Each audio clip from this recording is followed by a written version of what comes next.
Hey guys, welcome back. Bolt Spider here, and today we're going to be going over the very start of the new format for May 2022.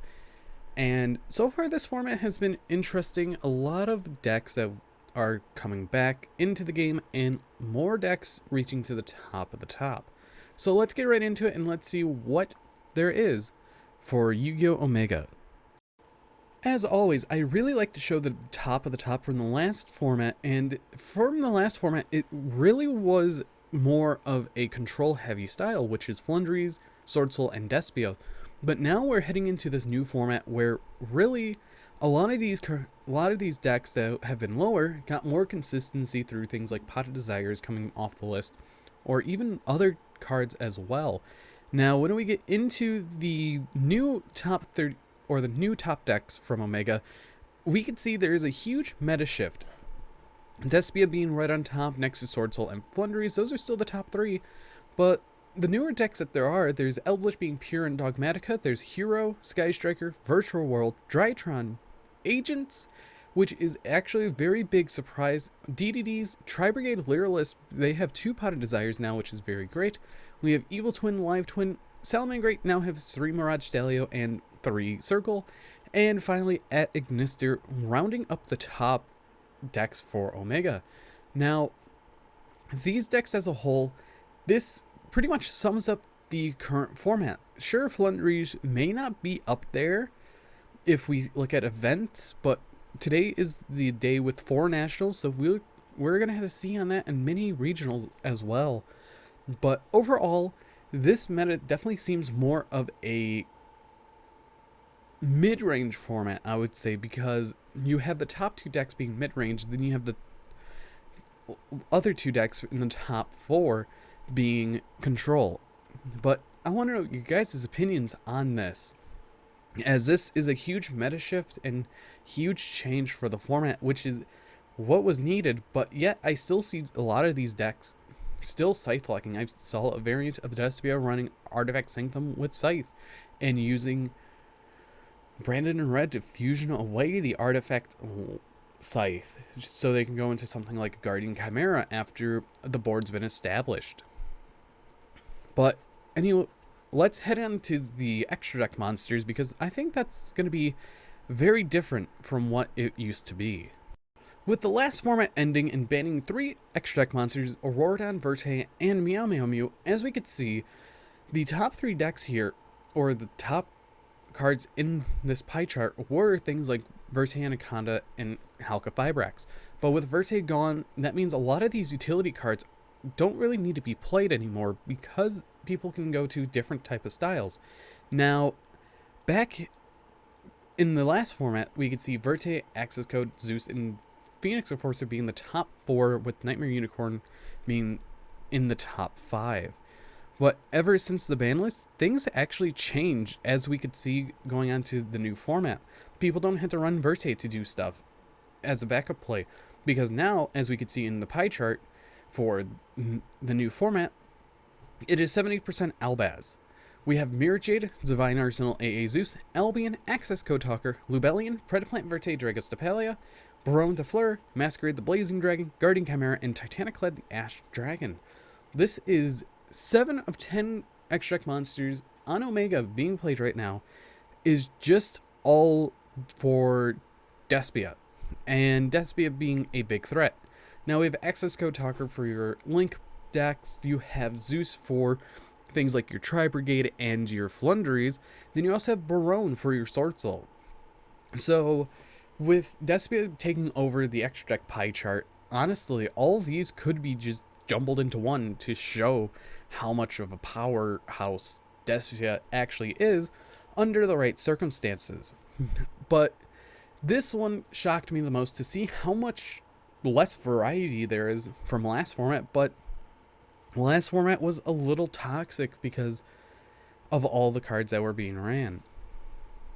Next up on the list, we have the top 15 hand traps from May of 2020 and the last format.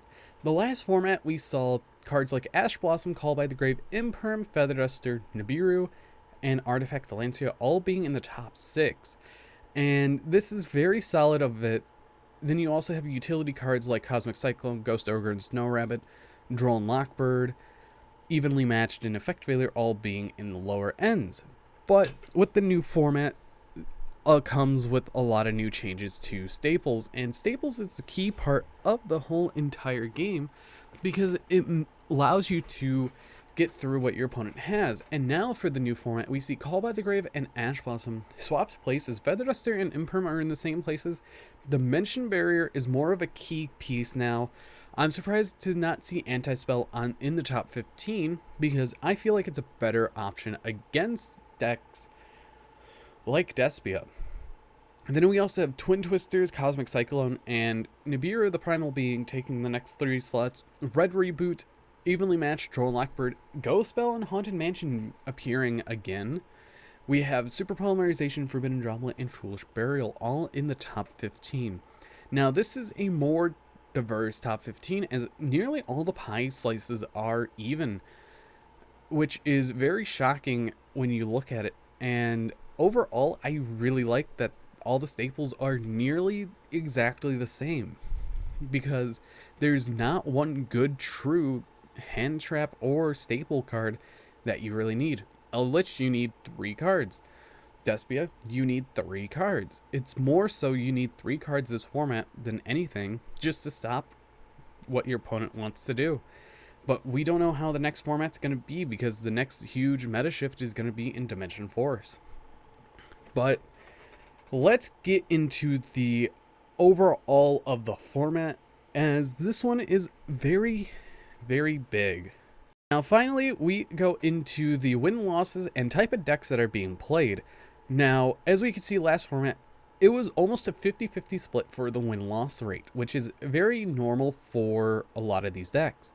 Next up, we have combo at 41%, control at 40 or 21, and mid-range is at 38. So mid-range and combo were very close together last format because of what decks were running around, like Prank Kids and Adventure Synchro. Now, beatdown is still at 0% because I don't really classify any of the current decks as beatdown, unless if you have a very slow deck that just beats your opponent down. That is heavy control, but I would classify it more in control. But now for this format is more interesting because we have a drop-off of combo decks, and win percentage is now the opposite, being 49.5 to 50.5.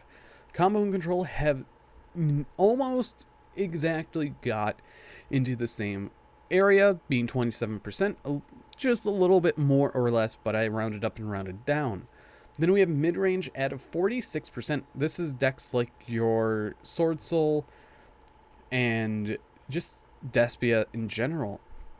But with this whole entire change for the meta, we are now in kind of a slower format, but better format than it was last time. The format slows down a little every single time that we have a ban list like this, but I definitely see the next one being more of the slaughter that we needed than what this one was, which was a mini slaughter pre-Albaz, taking care of a lot of the utility cards in the whole entire game. Now, ending off this video, I do have to say this format is definitely in a better state, with the exception of Artifact Scythe still being around. Artifact Scythe is being tutored into many decks right now as a engine to stop your opponent from playing, as I've seen multiple accounts of people just running Artifact Scythe because it's a very powerful card. Even not even going into Dagda, they're setting it off of things like Beatrice. They're also summoning it off of Artifact Sanctum. But I hope you guys did enjoy this meta analysis for Yu-Gi-Oh! Omega for the brand new format, and I'll have one next month as an update comparing this time to the next time. But anyways, I've been Bolt Spider. I hope you guys did enjoy, and see you guys in the next video.